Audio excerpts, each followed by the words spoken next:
আসসালামু আলাইকুম ওয়া রাহমাতুল্লাহি ওয়া বারাকাতুহু। আশা করি সবাই আছেন ভালো। যেখানে দেখিবে ছাই, উড়াইয়া দেখিবে তাই, পাইলেও পাইতে পারো অমূল্য রতন। সবাই জানে, কিন্তু কেউ উড়ায় দেখি না। তাই আমার জমি নাই, সামান্য কয়েকটা টব আছে।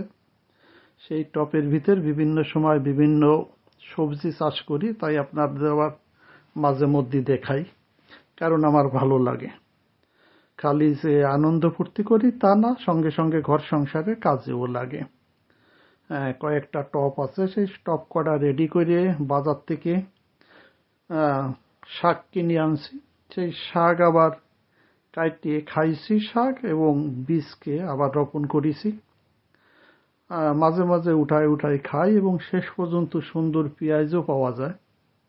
আল্লাহু আকবার, আল্লাহু আকবার, আল্লাহু আকবার। কষ্ট করলে কেষ্ট মেলে, মুরব্বীরা বলে। চেষ্টা করলে আল্লাহ অবশ্যই দেবেন। আলহামদুলিল্লাহ।